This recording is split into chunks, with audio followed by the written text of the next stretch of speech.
बिस्मिल्लाहिर्रहमानिर्रहीम, अस्सलाम वालेकुम। कैसे हैं आप लोग सब? उम्मीद करती हूँ आप लोग सब खैर खैरियत से होंगे, हंस रहे मुस्कुरा रहे होंगे। अल्लाह पाक आप सबको इसी तरह हंसता मुस्कुराता रखे, आमीन सुम्मा आमीन।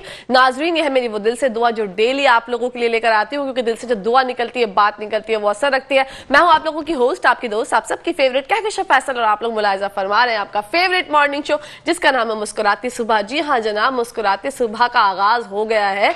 मंडे मॉर्निंग है। यूजुअली मंडे मॉर्निंग हमें इतनी ज्यादा पसंद नहीं होती, और लास्ट जो है हमने 25 of December Quaid Azam day भी मनाया, क्रिसमस भी मनाया हमारे मसीह भाइयों ने।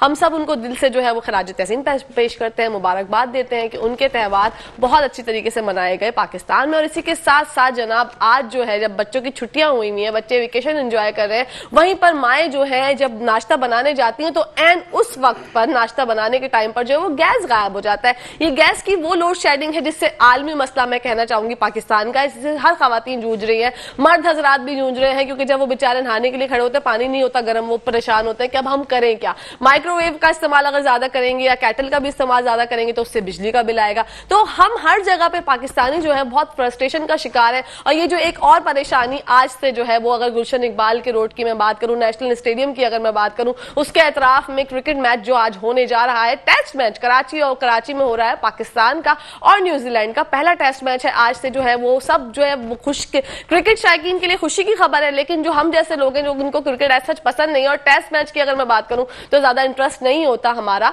लेकिन उससे जो है परेशानी होगी, ट्रैफिक के मसाइल होंगे, लेकिन हम उन सब से भी जूझ लेंगे क्योंकि हमें आदत है। हम पाकिस्तान है, बहैसियत कौम हम एक बहुत मजबूत कौम है अल्हम्दुलिल्लाह। इसी खूबसूरत बात के साथ अपने प्रोग्राम का आगाज करते हैं। नाज़रीन, हमारे साथ मौजूद हैं आसिफ समसम साहब, जो कि फॉर्मर चेयरमैन आबाद एसआर हैं, कराची चैम्बर ऑफ कॉमर्स इनका ताल्लुक है, chairman housing and real estate. अस्सलाम वालेकुम आसिफ साहब, कैसे हैं? कैसे हैं आप? ठीक है, खैरियत से? मैं अल्हम्दुलिल्लाह ठीक ठाक, आप खैरियत से? जी अल्हम्दुलिल्लाह, माशाल्लाह। आपको मैं मुस्कुराती सुबह में वेलकम कहती हूँ।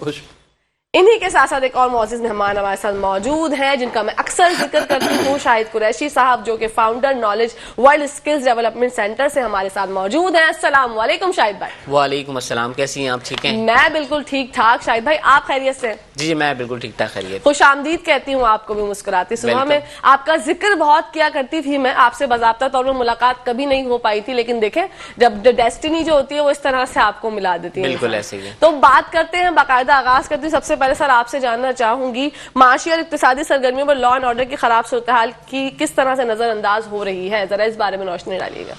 देखिए, हम तो पर्टिकुलरली एक सेक्टर की बात हमेशा करते हैं क्योंकि हमारा हाउसिंग कंस्ट्रक्शन सेक्टर है, और जैसे कि आपने एक इंटरव्यू में कहा कि आबाद भी है, कराची चैम्बर भी है, तो जो हालात अभी 2013 के बाद की मैं बात कर रहा हूँ कि 2013 तक बड़े कराची की जब मैं बात करूँ तो बहुत वर्स्ट कंडीशन थी लॉ एंड ऑर्डर की, और फिर उसके बाद 14 से जब रद्दुल फसाद शुरू हुआ, फोर्सेस ने जो ऑपरेशन किए तो बहुत अच्छा, यानी हम तो इसलिए विटनेस हैं कि हम रोज़ाना की बुनियाद पे हमारे पास कंप्लेन होती हैं जो हमारे इंडस्ट्री के लोग हैं उनके हवाले से, भत्तों की हो गई या कोई एक्सटॉर्शन की हो गई, या मुख्तलिफ जो भी विक्टिम बनते थे हमारे जो इंडस्ट्री के लोग, तो वो ना होने के बराबर थी 2014 के बाद। यानी अगर 100 का इंडेक्स होता, यानी 100 प्लस होती तो उसके बाद वो 2-4 पे आ गई थी। ओके।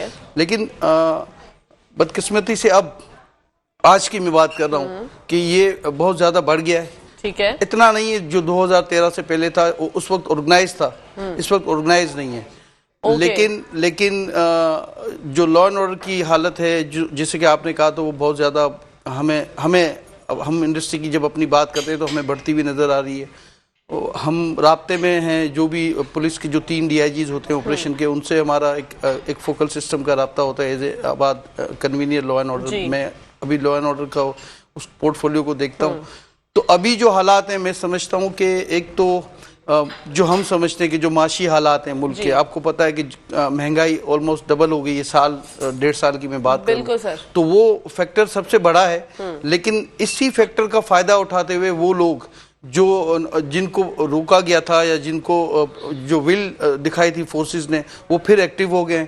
हम फोर्सेस को भी हम बता रहे हैं, जो भी हमारे जो कंसर्न जो इदारे हैं उनको भी हम उनके साथ भी कोऑर्डिनेशन में हैं। लेकिन आपके चैनल के तवज्जुह से भी मैं आपको बताऊं कि अभी कराची में ये फिर से उन्होंने सर उठाना शुरू कर दिया है, और फिर से जो है वो हालात थोड़ा लॉ एंड ऑर्डर के हवाले से जो है कंप्लेनें बढ़ती जा रही हैं। Okay. और मैं समझता हूँ कि जो मुल्क के माशी हालात हैं और इंटरनेशनली है, लेकिन हमारे यहाँ जो पॉलिटिकल सिचुएशन है जिसकी वजह से बेयकीनी है लोगों में, तो वो मैं समझता हूँ कि उसका भी सबसे बड़ा विक्टिम, अगर हम बात करते हैं, हम अपनी इंडस्ट्री की मैं बात कर रहा हूँ कि सबसे बड़ा विक्टिम जब भी लॉ एंड ऑर्डर की बात हो तो सबसे पहला जो होता है विक्टिम वो रियल एस्टेट सेक्टर होता है जी।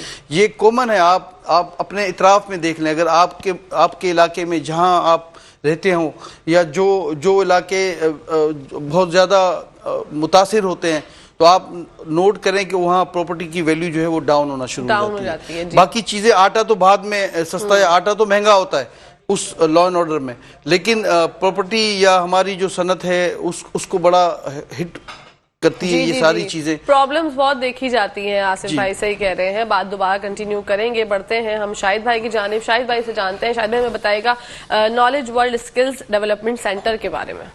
जी, knowledge world skills development centre जो है वो 2013 से काम कर रहा है। बेसिकली एक इंग्लिश लैंग्वेज इंस्टीट्यूट था। और इंग्लिश लैंग्वेज के साथ साथ मैं समझता हूँ कि इंसान को अपग्रेड होना चाहिए वक्त के साथ साथ। तो लैंग्वेज के बाद बेसिकली लैंग्वेज इंस्टीट्यूट काफ़ी टाइम तक हमने इसको चलाया और बहुत सारे मैंने कोर्सेज किए। और कोर्सेज करने के बाद जो है मैंने सोचा कि जो कुछ मैंने सीखा है, training courses like public speaking और बहुत सारी चीज़ें थी, टीचर्स ट्रेनिंग सेशंस थे, तो मैं क्यों ना लोगों को सिखाऊं। ठीक है। तो वहाँ फिर ये है कि हमने एक इनिशिएटिव लिया जिसमें फ्री ऑफ कॉस्ट जो है वो ट्रेनिंग सेशंस हमने ऑर्गेनाइज किए। वाओ। बेसिकली क्या, इट वाज द पैशन, एक पैशन के तहत करा था क्योंकि मैं ऑलरेडी एंगेज्ड हूँ एक ऑर्गेनाइजेशन के साथ, तो पैशन था और सारी चीज़ें चल रही थी। वो पैशन जो है वो प्रोफेशन बन गया। ओके। ठीक है, तो मैंने बस प्लान किया कि मैंने जो सीखा है ना वो सिखाना है लोगों को। तो ऑलमोस्ट कुछ 200 सेशंस का मैंने टारगेट सेट किया और मुझे किसी ने एक टारगेट दिया कि आपने 200 सेशंस फ्री ऑफ कॉस्ट करने हैं, कोई पैसे चार्ज नहीं करने। अच्छा, मेरे जहन में ये था कि बेसिकली बहुत सारी ऐसे इवेंट्स होते हैं जहाँ लोग अफोर्ड नहीं कर पाते, बहुत ज़्यादा फ़ी होती है, 2000, 2500, 5000। तो हमने सोचा कि क्यों ना हम फ्री ऑफ कॉस्ट स्टार्ट लें। और फ्री ऑफ कॉस्ट स्टार्ट लिया, स्कूल्स में सेशंस ऑर्गेनाइज किए, बड़ा अच्छा रिस्पांस मिला, एक फीडबैक मिला कि हाँ हम मार्केट में चल सकते हैं। तो वो 200 सेशंस समझ लें कि कंप्लीट हुए नहीं थे, तो अल्लाह का शुक्र है पैशन प्रोफेशन बन गया। तो यहाँ मैं ये कहना चाहूँगा कि आपका पर्पस क्लियर होना चाहिए। अगर आपका पर्पस क्लियर होता है, ठीक है, तो पैशन तो ऑटोमेटिक जो है, पर्पस और पैशन का दोनों का एक ताल्लुक है। अगर वो अलाइन होगा तो वो ऑटोमेटिकली आपका प्रोफेशन बन जाएगा। तो लैंग्वेज से हम ट्रेनिंग की तरफ आए, ट्रेनिंग फिर जो है ट्रेनिंग के साथ साथ सेशंस करते रहे और उसके बाद इस तमाम चीज़ को हमने चेंज कर दिया इवेंट मैनेजमेंट पे। वाओ। अब मैं जो है किरत, नाट, डिबेट और मुख्तलिफ calligraphy competition, brand marketing conference, women of worth conference जो है मुख्तलिफ जगहों पे, जैसे मैरियट होटल हो गया और होटल मेहरान हो गया, यहाँ हम ये इवेंट्स ऑर्गेनाइज करते हैं। ऑलमोस्ट 7 ईयर्स के अंदर जो है वो मैंने 550 इवेंट्स ऑर्गेनाइज किए। एंड इनिशियली जो काम था बहुत मुश्किल था। जैसे अगर मैं कहूँ 2016 से प्रॉपरली मैंने 2013 से 2016 तक लर्निंग की अपनी और एजुकेशन कंप्लीट हुई और उसके बाद मैंने सिखाने का अमल शुरू किया। 2016 में मैंने सिर्फ जो है 7 इवेंट्स किए टोटल पूरे साल में। 2017 में मैंने किए 8, एक फ्रीक्वेंसी बढ़ गई। और 2018 में हो गए ये 22, तो ये बनते हैं 37।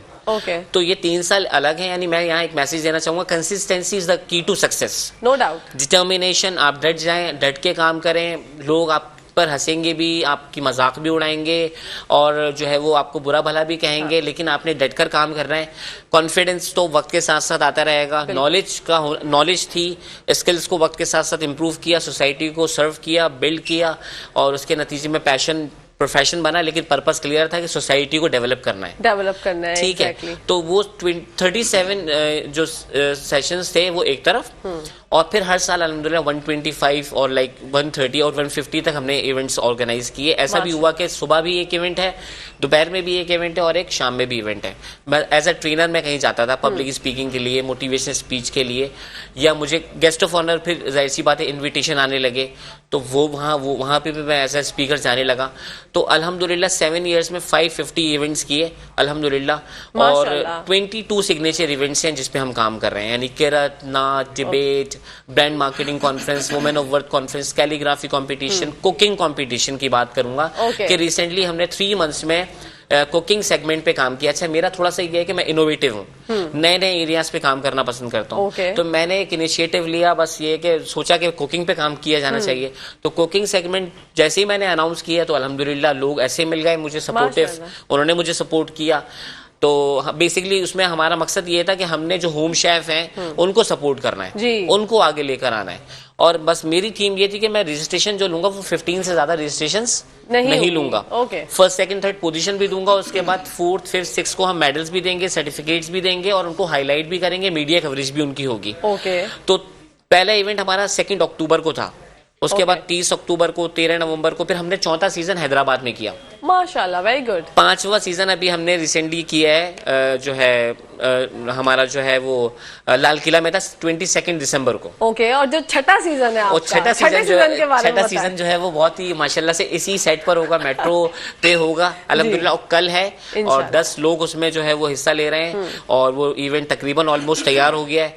तो 3 महीने में हमने इसके 6 सीजन कंप्लीट किए और इंशाल्लाह 2023 तक 25 सीजन का टारगेट है।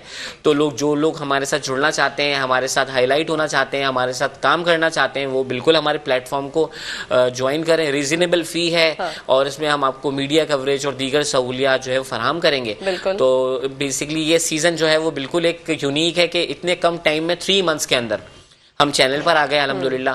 और जो है इसमें मैं आपका भी शुक्रिया अदा करना चाहूंगा कि आपने मुझे इनवाइट किया। सर साहिर का शुक्रिया अदा करना चाहूंगा कि उन्होंने, मंसूर साहिर साहब का, उन्होंने इनवाइट किया।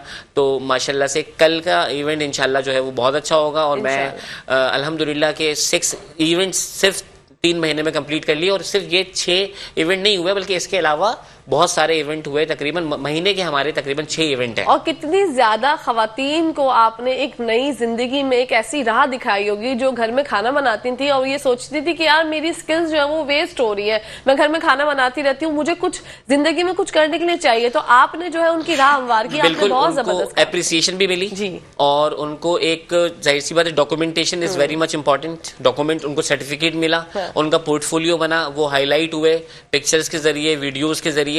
तो 90 लोगों को हमने मौका दिया इन 3 महीने में। माशाल्लाह। शाहिद भाई बात कंटिन्यू करेंगे, बढ़ते हैं आसिफ भाई की जानिब। आसिफ भाई मुझे बताइएगा, कंस्ट्रक्शन के हवाले से और प्रॉपर्टी के हवाले से मैं बात करना चाहूंगी। हमारे मुल्क में अभी हालात हाजिरा में जो सिचुएशन चल रही है वो आप भी जानते हैं, हम सब जानते हैं कि हम सब ये बात कर रहे थे कि मुल्क हमारा वेंटिलेटर पे है। अब अल्लाह माफ करे कि क्या सिचुएशन है, इसमें कितनी सदाकत है कितनी नहीं, ये किसी को भी नहीं पता, लेकिन सुनी सुनाई बातों पर हम ये बात कर रहे हैं। तो मुझे बताइएगा, अब जो प्रॉपर्टी और रियल एस्टेट की जो सूरत हाल है उसकी क्या मतलब, उसमें जरा रोशनी डालिए, क्या हालात है?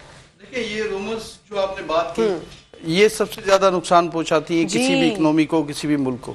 तो मेरा ये यकीन है, ये मेरा ये बिलीव है कि अल्लाह ताला पाकिस्तान की हिफाजत हमेशा करता था और हमेशा करेगा। तो मैं समझता हूँ कि हमें ना मायूस होना चाहिए। सबसे बड़ा स्टेक हमारा होता है, क्योंकि कोई एक प्रोजेक्ट शुरू होता है तो आपको पता है मिलियंस में ये सारी चीजें जाती हैं। तो हम हमेशा से पुरुमीद रहते हैं। अब जैसे कि आज डॉलर की बात करते हैं कि डॉलर की प्राइस बढ़ गई, लेकिन आप देखेंगे प्रॉपर्टी आपको उसी वैल्यू में, जो डॉलर बढ़ने से पहले वैल्यू थी उसी वैल्यू में है। हाँ, अलबत्ता ये चेंज जो भी आया वो ये आया कि आज रेट ऑफ जो कंस्ट्रक्शन है वो ऑलमोस्ट वो भी डबल हो गया है। उसकी वजह ये है कि जो रॉ मटेरियल हम यूज़ करते हैं, मतलब एक चीज़ अगर आप यूँ सोचे कि सरिया आज 2,18,000 20,000 पे आज का तकरीबन सीमेंट की एक बोरी भी आई थिंक पहले कोई 600 की थी, अब 1200-1300 डबल। और मैंने कहा ऑलमोस्ट, सारी की बात कर रहा हूँ मैं, ऑलमोस्ट डबल है। तो देखें कॉस्ट बढ़ गई है और ऑलमोस्ट डबल हो गई है। मगर मैं अपनी इंडस्ट्री की जब हम बात करते हैं तो हमने हिम्मत नहीं हारी है। हम इसी शहर में काम कर रहे हैं, हम इसी मुल्क में काम कर रहे हैं और इंशाल्लाह इसी शहर में, इसी मुल्क में काम करेंगे। हम समझते हैं कि हम हमेशा से डिस्करेज करते हैं कि जो हम आज हैं या जिस भी पोजीशन में है वो इस मुल्क की वजह से हैं। तो आज ये तकाजा है वक्त का कि हम इस मुल्क का साथ दें। हम ये ना सोचें कि जी, हम सुनते हैं अक्सर कोई ना कोई हमें कहता है कि जी फलां जो इंडस्ट्री के लोग हैं वो शिफ्ट हो गए, या हम कहते हैं हमने तो इसी ज़मीन पे काम करना है, इसी ज़मीन पे काम करेंगे और उम्मीद ना तोड़ी है। और हम हमेशा जब भी बात होती है हमारे सेक्टर में तो हम कहते हैं कि बहुत अच्छा है। 2023 का जब जनवरी शुरू होगा तो इंशाल्लाह फिर चेंज देखेंगे इंशाल्लाह। तो लेकिन ये बात भी फैक्ट है कि लोगों का जो अभी हालात हैं, मैं अभी 6-8 माह से हमारा सेक्टर आप यूं समझें कि बिल्कुल ही डाउन पे जा रहा है। अच्छा, इसकी वजह जो सबसे बड़ी है वो ये है कि जब रोमर्स चलती हैं तो लोग डॉलर्स में अपनी इन्वेस्टमेंट या डॉलर्स बाई करना शुरू करते हैं। फिर अगर किसी को डॉलर्स नहीं उसकी अप्रोच होती है, वो नहीं कर सकता, तो वो गोल्ड बाई कर लेता है। तो ये दो फैक्टर अभी बहुत ऑन है हमारे इस मुल्क की बात करूं या स्पेशली कराची की, तो ये दो फैक्टर ऑन है। लेकिन मैं समझता हूं कि कोई पता नहीं कि कब जो है ना ये जो एक क्रिएशन है जो की गई है, मैं तो मुल्क दुश्मनी समझता हूं इसको, कि इस तरह की बात करना मुल्क के लिए।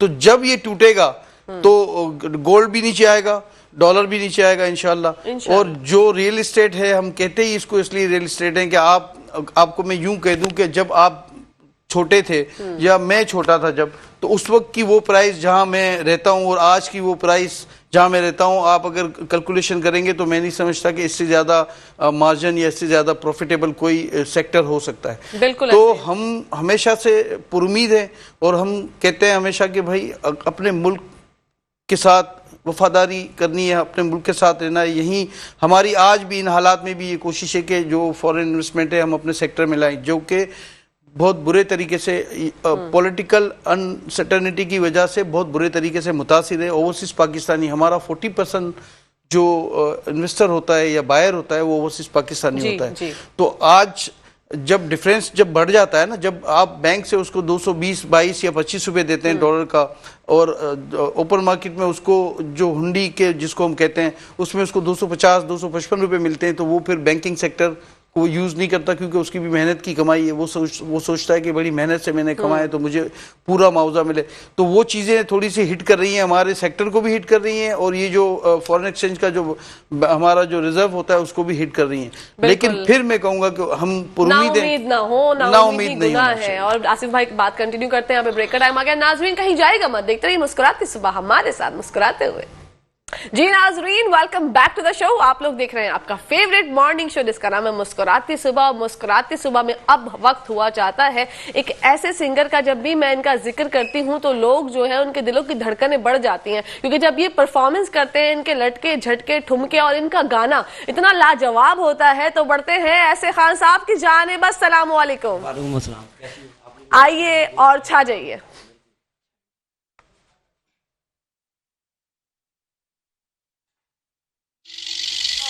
व्हाट अ ब्यूटीफुल परफॉर्मेंस ऐसे खान साहब, जबरदस्त, मजा आ गया। आप लोगों ने एंजॉय किया? आसिफ भाई, शाहिद भाई, बिल्कुल, बहुत अच्छी आवाज, मजा आया आप लोगों को? इनकी डांसिंग मूव्स एंजॉय किया आप लोगों ने? मैं तो वही कर रहा था, वही एंजॉय कर रहे थे। मैं यही देख रही थी कि आप लोग बहुत अच्छे से जो है वो डांसिंग मूव एंजॉय कर रहे हैं। भाई ऐसे खान साहब की परफॉर्मेंस ऐसी ही होती है, मतलब मेरे लिए तो ये एनर्जी का वो बूस्टअप डोज होते हैं कि ये आते हैं तो मैं माशाल्लाह फुल एनर्जी में आ जाती हूँ, एनर्जाइज हो जाते हैं। बिल्कुल माशाल्लाह। अच्छा, बात हम कंटिन्यू कर रहे थे आसिफ भाई आपसे कि मुल्क की जो सूरत हाल है उसकी वजह से प्रॉपर्टी पे और रियल एस्टेट सेक्टर पे असरअंदाज होती है ये सूरत हाल। तो इससे किस तरह से, मतलब आपको क्या लगता है बेहतरी कब आएगी? देखिए, मैं तो ये कहता हूँ कि मैंने अपनी ज़िंदगी में इस जो अभी जो चल रहा है, ये स्पेल जो चल रहा है, मैं समझता हूँ कि सबसे ज़्यादा है इस वक्त मुतासिर। ठीक है। और लेकिन साथ ही आप देखें कि आज मतलब आज भी देखें या कंटिन्यू आप एक माह का जब पोर्टफोलियो उठाएं हमारे डेवलपर्स का, तो रोज़ाना की बुनियाद पर एक प्रोजेक्ट आता है जी। तो ये हम कहते हैं ये उम्मीद है। बिल्कुल। हम इसलिए कहते हैं कि हम नाउम्मीद नहीं है, इसलिए कि देखें हाउसिंग की जो नीड है, हम हमेशा कहते हैं कि 1 करोड़ से ज्यादा घरों की शॉर्टेज है पाकिस्तान में। बिल्कुल ठीक है। और जब हम इतने ज्यादा घरों की बात करते हैं तो देखें कंजम्पशन तो रियल है ना, हमारे पास रियल कंजम्पशन है। ये अलग बात है कि बाइंग पावर लोगों का टूट गया है, लोग फिल्टर हो गए। वो लोग जो अपनी कुछ बचत कर लिया करते थे आज से 2 साल पहले तक या 1.5 साल पहले तक, वो काफ़ी लोग फिल्टर हो चुके हैं और अब बड़ा मुश्किल हो गया है। मगर मैं आज भी कहता हूँ कि आज भी ये वक्त है कि आज हम हमेशा इस तरह की हालात जब होते हैं ना, तो हमारे में ये कहा जाता है, हमारे बड़े सिखाते हैं कि बाइंग का टाइम है, क्योंकि डिस्ट्रेस सेल होती है और लोग चाह रहे होते हैं कि कोई भी तरीके से जिनको नीड होती है वो सेल करें। तो हमें ये वो टाइम हम गिनते हैं हमेशा कि जी हमें बाइंग करनी चाहिए। अगर आपकी प्रॉपर्टी अच्छे रेटों में नहीं बिकती है तो इस टाइम पे आप बाइंग करें, अगर आपके पास कैपेसिटी है, बजाय इसके कि आप डॉलर की तरफ जाएं, गोल्ड की तरफ जाएं। क्योंकि देखें रियलिस्टिक क्या है, हम हमेशा, हमारी एक बात होती है कि लोग कभी हमें कहते हैं कि जी प्लॉट, जिसे मैं अपना एक तजर्बा बताऊं कि एक प्लॉट लेते हैं, उसको 4 साल अप्रोक्सीमेटली अप्रूवल के साथ लगते हैं उसको बनने में, कंप्लीशन में। तो जब वो जो मार्जिन होता है जो हमें मिलना होता है या एक उम्मीद होती है, तो उससे ज्यादा महंगा तो प्लॉट होता है जी। तो लोग कहते हैं कि अगर आप कुछ भी ना करते तो 4 साल के बाद ये प्लॉट 5 साल के बाद आपको जो है वो इससे ज्यादा प्रॉफिट आपको अर्न हो जाता। तो हम ये कहते हैं कि ऐसा इसलिए हम नहीं करते कि ये 72 इंडस्ट्री, हम इन जनरल कहते हैं 40 इंडस्ट्री बेसिक हैं जो मतलब हमारे साथ जुड़ी हुई हैं। तो अगर हम सब यही करें कि हम प्लॉट लेके प्लॉट बेचें तो ये शहर में रोजगार, हम हमेशा 1000 गज का प्लॉट कोई अगर बायलॉज पे जो एग्जिस्ट करते हैं कोई तामीर करता है तो कम ऑलमोस्ट 100 से ज्यादा लोग जो है वो आपके पास उनको रोजगार मिलता है 2 से 3 साल के लिए। बिल्कुल। तो अगर हम उस तरफ जाएंगे तो ये रोजगार बंद हो जाएगा। फिर जो मटेरियल हम यूज करते हैं 60% मटेरियल जो नॉर्मल तामीरात होती हैं आम जगहों पे, वो लोकल इंडस्ट्री से हम बाई करते हैं। फिर जब लोकल इंडस्ट्री चलती है तो उनमें लाखों लोग हैं जिनका सर्कल चलता है, जिनका रोजगार चलता है। तो हमारा तो हमेशा से ये एम है कि ठीक है जी 4 साल के बाद 6 साल के बाद प्लॉट में ज्यादा हमें प्रॉफिट हो सकता है, लेकिन हम यही करेंगे जो हम करते हैं। और इंशाल्लाह ताला जैसे कि मैंने कहा कि अब 2023 शुरू होने वाला, जब 2022 जब शुरू हो रहा था उस वक्त आपको याद होगा कोविड ने पिछले 2 साल बड़ा हिट किया था, पूरे दुनिया को हिट किया था। लेकिन हमारे जो शहर है, हम लोग चूंकि इकोनॉमी हमारी कमजोर है तो थोड़ा सा ज्यादा इफेक्टिव हो जाता है हमारे लिए। तो उस वक्त भी हमने कहा था कि 2022 में जो है उम्मीदें हमने पूरी लगा के रखी हैं। और इस तरह इंशाल्लाह जैसे अभी आपने इतनी ये सारी चीजें दिखाई तो ये डिस्ट्रेस में नहीं होती, टेंशन में नहीं होती, ये उम्मीद के साथ होती है। बिल्कुल बिल्कुल, तो उम्मीद का दामन कभी नहीं छोड़ना। एग्जैक्टली। तो इंशाल्लाह 2023 इस सेक्टर के लिए बहुत अच्छा होगा। हो सकता है शुरू के 2-3 माह हमको जो है थोड़ा सा स्ट्रगल ज्यादा करनी पड़ेगी, लेकिन चूंकि रियल कंजम्पशन है, लोगों की नीड है, लोग घर लेना चाहते हैं, लोग घर बनाना चाहते हैं, तो मैं नहीं समझता कि इस पाकिस्तान में और ख़ासकर कराची में इस हवाले से कोई मुश्किल आ सकती है हमारे सेक्टर में। ये ज़रूर है कि चूँकि कॉस्ट ऑफ कंस्ट्रक्शन बढ़ गई है तो अब वो लोगों को मैंने देखा है जो पहले गुलशन इकबाल में बिल्कुल। आसिफ भाई इंतहाई तौर पे एक पॉजिटिव इंसान है और इनकी बातों से जो ना वो हमें हौसला मिल रहा है। मतलब हमें ये हो रहा है कि हाँ, जब चीजें इतनी हमें दिख रही हैं कि गड़बड़ हो रही है, लेकिन कहीं ना कहीं इनकी बातों से जो है वो हमें हौसला अफजाई हो रही है। आसिफ भाई बात कंटिन्यू करते हैं। नाज़रीन, अब हम आपको लेकर चलेंगे कहाँ पर, आपको पता है किचन की दुनिया का टाइम हो गया है, तो किचन की जानिब बढ़ते हैं जनाब। आज हमारे साथ मौजूद है शेफ वजीहा। अस्सलाम वालेकुम। वालेकुम अस्सलाम। कैसी हो? कैसा? मैं बिल्कुल ठीक ठाक, आप कैसी हैं? मैं अल्लाह का शुक्र बिल्कुल ठीक ठाक। आप आज बहुत प्यारी लग रही है वजिया। Thank you. Very nice hair style. और आज आप क्या बना रही हैं? मैं बना रही हूँ फ्राई कबाब। वाओ, फ्राई कबाब। नाज़रीन, आज हमारे शो में लाइव फ्राई कबाब बनने जा रहे हैं। क्या क्या इंग्रेडिएंट्स हमें दरकार है? मैं आपको बता दूं, इसके लिए हमें बारीक कीमा चाहिए। ठीक है, सही है। उसके लिए हमें एक कबाब चीनी होती है, काली मिर्च जैसी होती है, इसे हम पाउडर बना के डालेंगे। ठीक है। फ्राई प्याज चाहिए इसके लिए हमें। ठीक है। लहसुन अदरक का पेस्ट है और ये कच्चा पपीता। ओके। और मसालों में हमें चाहिए नमक, लाल मिर्च, हल्दी और गरम मसाला घर का। ठीक है, घर का होना चाहिए। घर का, मैंने घर में पीसा हुआ है क्योंकि बाहर वाला अच्छा नहीं लगता। जी जी जी जी। Okay, very good. ये हम इसमें मैरिनेट करेंगे। ठीक है। और फिर हम इसे पूरा कुक करेंगे और फिर एंड में हम धुनी देंगे। डन है, वेरी गुड। मैं आपको दिखा इंग्रेडिएंट्स के साथ इतने लज्जत से भरपूर फ्राई कबाब बन जाएंगे तैयार। अच्छा, कितने हम स्टार्ट करते हैं? स्टार्ट करते करते फिर हम बातें भी करते रहेंगे, कुछ गप्पे भी लड़ेंगे सहेलियों के। Very good. ये हमने डाल दिया इसमें लहसुन का पेस्ट। ठीक है। ये हम डाल रहे हैं इसमें फ्राई प्याज। फ्राई प्याज है इसमें 3 टेबल स्पून। ठीक है। ये तकरीबन आधा किलो कीमा है। ठीक है। हम इसमें 3 टेबल स्पून फ्राई प्याज डाल रहे हैं। Very good. अब हम इसमें डाल रहे हैं हल्दी, नमक। मैं आपको दिखाती हूँ। हाँ, हल्दी, नमक और वो गरम मसाला जो कि घर का है। मतलब ½ टीस्पून गरम मसाला है। ठीक है, पूरा हमने डाल दिया इसमें। ठीक है। 2 टेबल स्पून हम इसमें लाल मिर्चें डाल रहे हैं। ओके, ठीक है। Very good. अब इसमें हम डाल रहे हैं हल्दी ½ टीस्पून। ठीक है। ओके, और हम done. इसमें डाल रहे हैं हम नमक हम टेस्ट के हिसाब से डालेंगे। मैं भी इसमें 1 टेबल स्पून डाल रही हूँ क्योंकि डल सकता है, निकल नहीं सकता। निकल नहीं सकता, बिल्कुल। हस्बी बिल्कुल। जायका जो है वो आपको जितना पसंद हो नमक उस हिसाब अब ये से देखिए, ऐड कर मैं इसमें कूटूंगी कबाब चीनी और ये कच्चा पपीता।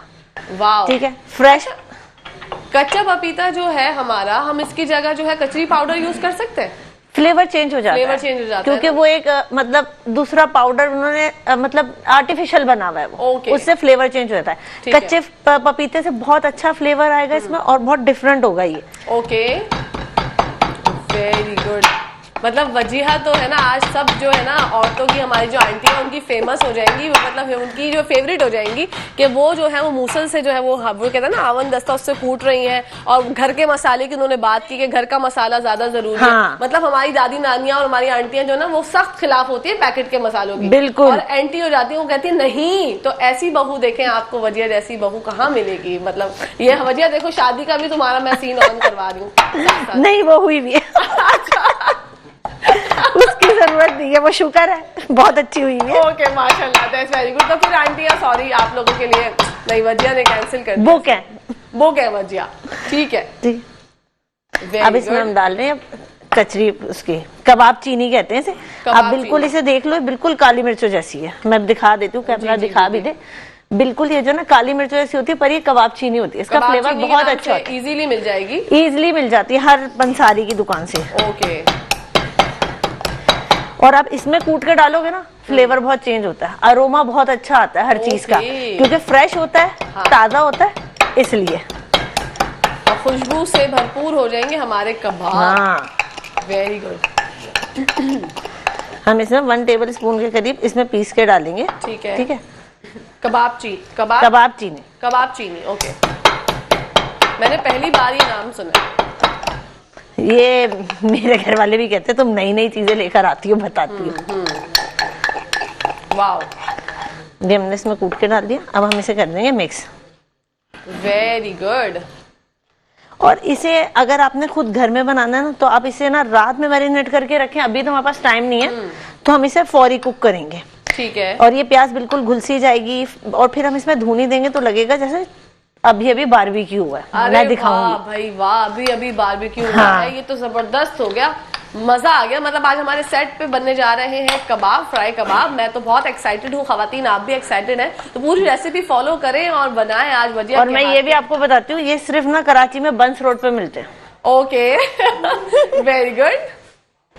और कहीं नहीं मिलते। और कहीं नहीं मिलते। हाँ। मतलब उन्होंने ब्रांड नेम भी जो है वो उसको छुपा लिया, और उन्होंने बता भी दिया कि ये बंस रोड पे मिलते हैं। सिर्फ वहीं मिलते हैं और कहीं नहीं मिलते। ये हमने ऑयल लिया, ऑयल में हमने ये डाल दिया।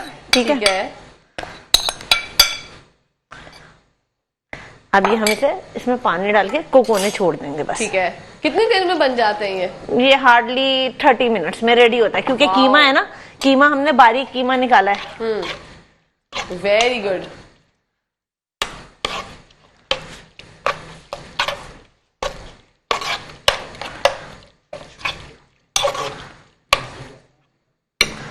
Very nice.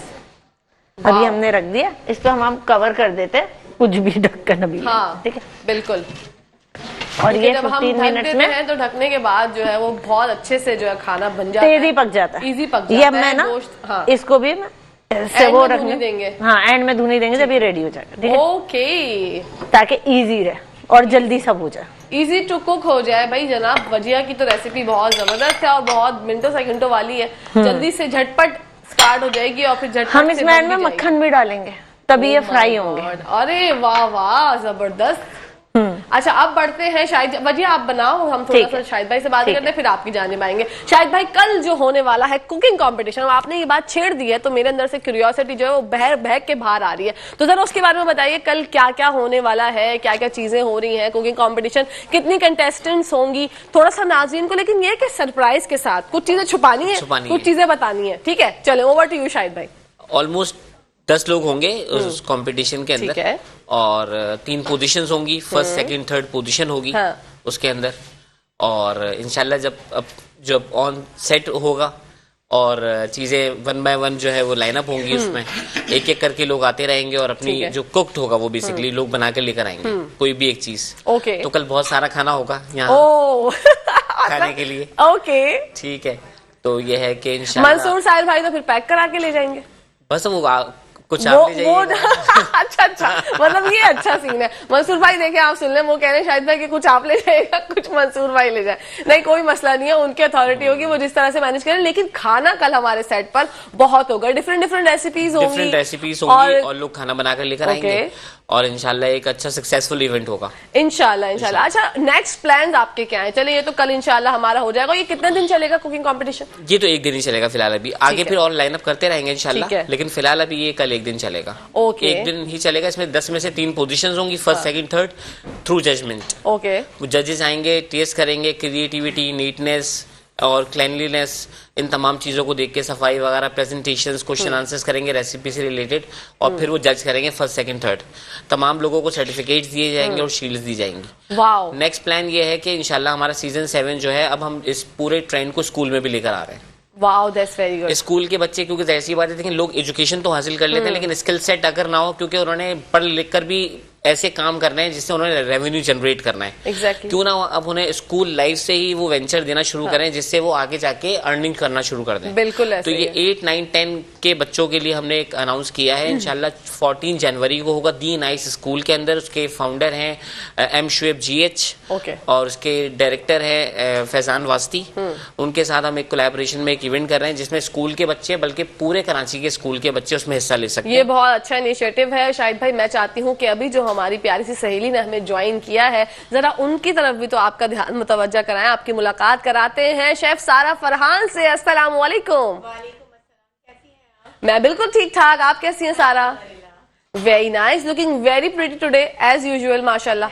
आप हमेशा प्यारी लगती हैं। क्या मसरूफियात हैं? मुझे लगता है ट्रैफिक ने आपको भी जो है आज तंग किया। बिल्कुल ऐसा ही है, और डेफिनेटली वो ट्रैफिक इतना ह्यूज, और पहले तो मैं देख के घबरा गई कि मैंने पहुंचना है साइड पे और टाइम से पहुंचना है। तो पंक्चुअलिटी आपको पता है कि Exactly. फर्स्ट प्रायोरिटी होनी चाहिए आपकी, लेकिन ये है कि इंशाल्लाह। अच्छा, हैंड माइक आपके पास रखा हुआ है? हाँ जी, बिल्कुल, आप हैंड माइक पे बोले ताकि हमें आवाज आए। हमें इसमें तो प्रॉब्लम हो रही है। हैंड माइक पे बताएं। हाँ, बताएं, आपको ट्रैफिक ने, मैं दोबारा से अपना सवाल रिपीट करती हूँ सारा आपकी मोहब्बत में, आपने ट्रैफिक ने आपको कितना मुतासिर किया और कितना डिस्टर्ब किया आज आने में? डेफिनेटली, अब ये तो आप कहना है कि अब लाइफ का एक पार्ट बन गया है, एक हिस्सा बन गया है। ये वाला ना, तो हमें बड़ा सिक्योर तरीके से अपने आप को जो है वो लेके चलना चाहिए। और ये तो अब मुझे नहीं लगता कि मुझे इसको जो है ना बहुत बड़ा एक्सप्लेन करना चाहिए। तो अब हर कोई जानता है ऑलमोस्ट कि ट्रैफिक से आपको बचना है। लेकिन हमारे यहाँ पे, हमारे सेट के अतराफ में तो नेशनल स्टेडियम की वजह से जो हालात होते हैं, जो कि आज से मैच स्टार्ट है पाकिस्तान और न्यूजीलैंड का टेस्ट मैच, तो उसकी वजह से जो प्रॉब्लम्स हैं, जो कि हम सब ने मिलके फेस करनी है, वो तो हमारे पास जब भी मैचेस होते हैं तो हम यही बैठ के डिस्कशन कर रहे होते हैं कि हमारे गेस्ट नहीं आए, अल्लाह क्या होगा। क्योंकि मैच की वजह से जो हम लोग पब्लिक जो चीजें फेस कर रही होती है ना, हालांकि डिफरेंट जगहों पे जो है बाहर ममालिक में भी होते हैं, गेम्स होते हैं, टूर्नामेंट्स होते हैं, लेकिन वहां पर इस तरह की चीजें नहीं दिखाई देती। लेकिन हमारे यहाँ पे सॉरी टू से ऐसा होता है। लेकिन हम पाकिस्तानी कौम बहैसियत हम लोग माशाल्लाह इतने कोई पक्के हो चुके हैं। यहाँ पर मैं एक लफ्ज इस्तेमाल करना चाहूंगी कि हम लोगों को किसी चीज से फर्क नहीं पड़ता। हमारी अम्मा दादियां कहती ना, भाई ये तो बहुत ही ढीठ है, तो हम लोग अल्हम्दुलिल्लाह बहुत ढीठ है। हमारी खुशियां भी हो तो हम उसको भी अच्छे से एंजॉय करते हैं। अपनी परेशानियों को, मैंने लिटरली ऐसे ऐसे लोग देखे हैं जो अपनी परेशानियों पर हंस रहे होते हैं, मतलब क्योंकि आपके पास कोई चारा नहीं है। बिल्कुल ऐसा ही। अगर आप दुखी होके, परेशान होके उसको सुना रहे होंगे तो सामने वाले का भी इंटरेस्ट डेवलप नहीं होगा। तो सामने वाले को हंसते हंसते, मुस्कुराते, सुबह में मुस्कुराते परेशानियां डिस्कस करेंगे तो इंशाल्लाह कोई ना कोई हल निकल ही आएगा। आसिफ भाई की जानिब बढ़ते हैं। आसिफ भाई ने इंतहाई तौर पर पॉजिटिव बात की, और यहाँ पर एक बात मैं भी करना चाहूंगी कि अगर आप 100 मरतबा गिरे तो 101 बार में आप उठें, दोबारा से खड़े हो, क्योंकि आपको पता है कि आप जब इस तरह से हार नहीं मानते ना, तो किस्मत भी आपका साथ देती है। आसिफ भाई, टाइम क्योंकि हमारे पास कम रह गया, क्या कहना चाहेंगे? प्रॉपर्टी की कीमतें जो है वो अभी इस वक्त हालात हाजिरा में कम है या ज्यादा हुई हुई है, जरा इस बारे में बताइए। देखिए, प्रॉपर्टी की कीमतें जो है वो स्टेबल है, ना कम है ना ज्यादा है। ठीक है। और इंशाल्लाह फ्यूचर में भी ये स्टेबल रहेंगी, जो मुझे उम्मीद है। ये भी ट्रैफिक की आपने बात छेड़ी, तो मैं थोड़ा सा एड ऑन कर दूं कि विक्टिम तो सब है ना जी। ये जो यूनिवर्सिटी रोड से सफूरा तक, मैं समझता हूँ कि बड़ी ज्यादती है कि आपने यूनिवर्सिटी रोड पे आप उसका इंफ्रास्ट्रक्चर बेहतर कर देते। वो जो बस जो जंगले में आपने चलानी है वो आप इसी रोड पे चलाते बिल्कुल। अगर रोड बेहतर हो जाता। लेकिन मुझे तो ये नजर आ रहा है कि ये बनने के बाद जब बस यहाँ दौड़ेगी तो बाकी ट्रैफिक कहाँ जाएगी? बिल्कुल। आधा शहर यूनिवर्सिटी रोड के उस साइड पे है। तो मुझे, या क्या हम सारे जब भी हम बैठते हैं, या जिस तरीके से लोगों का हाल है कि लोग जो है वो बहुत मुश्किल में, मतलब जब वो अपने काम पे पहुंचते हैं या काम से जब वापस जाते हैं तो सबसे ज्यादा मुश्किल उनको इस बात पे आती है कि जो ट्रैफिक है, और पूरे शहर का ये हाल है कि ये तो वो चीजें हैं कि जिसको आपने कहा कि ढीठ हम बन गए हैं। जी। तो मैं समझता हूं कि हम कराची के लोग बाशऊर लोग हैं। बिल्कुल। और अगर सिर्फ इस बात पे आपका चैनल माशाल्लाह इस शहर का एक नामी गिरामी चैनल, अगर मैं कराची की बात करूं तो मेट्रो और कराची साथ साथ है। मैं हमेशा मेट्रो की जब बात करता हूं बिल्कुल, तो इस चैनल को आपके प्रोग्राम में भी और बाकी भी आपके काफी लाइव जो करंट अफेयर्स के प्रोग्राम में उसमें आवाज उठानी चाहिए कि ये तो वो चीजें हैं जो इदारे ठीक कर सकते हैं ना। Exactly. इसी तरह से मैं जब अपनी इंडस्ट्री की बात करता हूं तो मैंने जहां पॉजिटिव बात की वहां मैं ये भी एक मैसेज देना चाहता हूं हुकूमत को भी और इदारों को भी कि इस इंडस्ट्री के साथ अच्छा सलूक करें, क्योंकि हम पॉजिटिव हैं। अगर हालात आपको भी पता है, हालात हमें भी पता है, तो जो मुश्किलात हैं हमारी इंडस्ट्री के साथ, हमारे लोगों के साथ, जो जिस किस्म की कब्जा बढ़ता जा रहा है, कब्जे की कंप्लेन है, जैसे मैंने कहा एंटी इंक्रोचमेंट को मैं हेड करता हूं आबाद में इस सेल को, तो कब्जे की शिकायतें बहुत बुरे तरीके से बढ़ी हैं पिछले 6 माह में।